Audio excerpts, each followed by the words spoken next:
Doctor धीरज कौल हमारे साथ हैं, न्यूयॉर्क से जुड़े हुए हैं। डॉक्टर धीरज कौल, अगर मैं बाहरी देशों के मुकाबले हिंदुस्तान को देखूं, जनसंख्या यहाँ की ज्यादा है, हेल्थ इंफ्रास्ट्रक्चर बाहरी देशों का ज्यादा मजबूत नजर आता है, वैक्सीनेशन भी बाहरी देशों में बहुत तेजी से शुरू हुआ और पहले शुरू हुआ।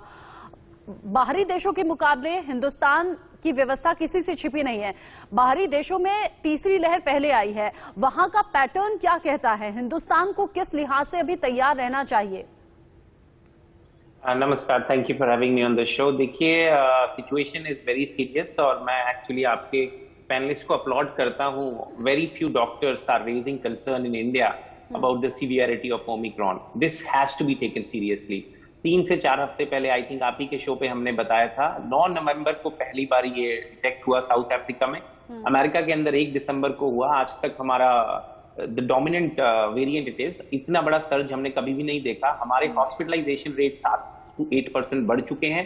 बच्चों को ये डेफिनेटली इफेक्ट कर रहा है और डॉक्टर साहब बिल्कुल सही बात बोली कि मोर्टेलिटी हो रही है, लोग आईसीयू भी जा रहे हैं। ये बिल्कुल एक मिथ है कि ओमिक्रॉन हल्का सा बुखार है, आप ठीक हो जाएंगे। देखिए, nature selection of survival of the fittest, अगर आप उस पर जाना चाहते हैं तो वो जंगल रूल है। सोसाइटीज डेवलप इसलिए होती हैं कि हम पुअर, वनरेबल और वीक लोगों को प्रोटेक्ट कर सकें। और जैसे अभी आप लोग पहले मेंशन किया, जो इम्यूनो कॉम्प्रोमाइज लोग हैं उनके अंदर ओमिक्रॉन हैवक कॉज कर सकता है। अभी तक जो स्टडीज आ रही हैं वो दिखा रही हैं, अगर आप डेल्टा की बात करें, हॉस्पिटलाइजेशन, अगर हम हॉस्पिटलाइजेशन को प्रोटेक्शन की बात करें, जो यूके से 1 मिलियन लोगों का डाटा है वो दिखाता है कि अगर आप 95% प्रोटेक्शन होगी, अगर आपको 3 डोज फाइजर की लगी हुई है, मतलब अगर आप बूस्टेड है हॉस्पिटलाइजेशन से, लेकिन अगर आपको 3 डोज लगी हुई है तो वही रेट गिर के 81% हो जाती है ओमिक्रॉन पे। तो ओमिक्रॉन में वैक्सीन एस्केप का एक रियल फिनोमिना है।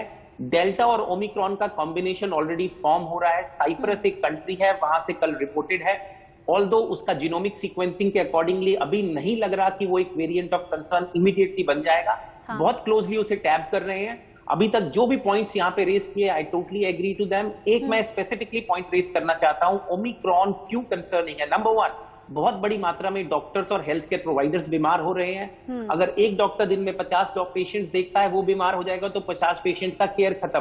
Paramedical staff, CT scan, radiation technologist, ICU nurse, technician जो वेंटिलेटर को मैनेज करते हैं, वो भी अमेरिका में बीमार हो रहे हैं। एक बहुत बड़ी शॉर्टेज आती है। ऑन टॉप ऑफ दैट, कई लोग, भारत में ये पहले देखा गया कि प्रोफिलैक्टिकली एडमिट हो रहे थे तो हॉस्पिटल के बेड गिर जाते हैं। ये समय है कि एक ट्रियाज, ऑनलाइन ट्रियाज प्लेटफॉर्म या कॉल ट्रियाज, जिसपे 1-800 नंबर हो, जो आपके सिम्टम्स हैं, कोई भी डॉक्टर, कोई भी मेडिकल स्टूडेंट बता सकता है कि आपको हॉस्पिटल जाना है या आप घर पे मैनेज कर सकते हैं। तो ऐसा एक प्लेटफॉर्म बड़ा जरूरी है ओमिक्रॉन में खासतौर पे, क्योंकि पैनिक से ज्यादा लोग ना भागे हॉस्पिटल और होर्डिंग ना करें अननेसेसरी दवाइयों की, जो हमने सेकंड वेव में देखा। अननेसेसरी एंटीबायोटिक्स जिसका कोई इफेक्ट नहीं होता वायरस पे, उल्टे आपका गट फ्लोरा मर जाता है, इम्यूनिटी ड्रॉप हो जाती है।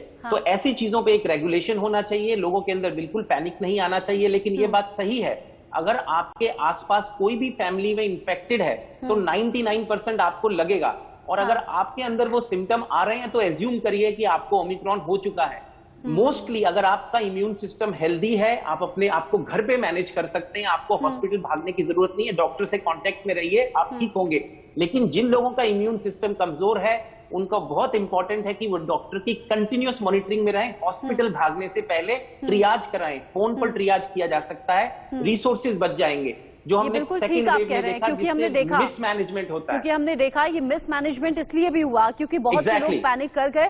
बहुत से लोग अफोर्ड कर पा रहे थे महंगे बेड, महंगे हॉस्पिटल, और बहुत लोग ऐसे थे जो पैसों की वजह से या फिर अवेलेबल नहीं थे बेड्स और आईसीयू या फिर ऑक्सीजन, इसलिए उन्हें जरूरत पर वो चीजें नहीं मिली।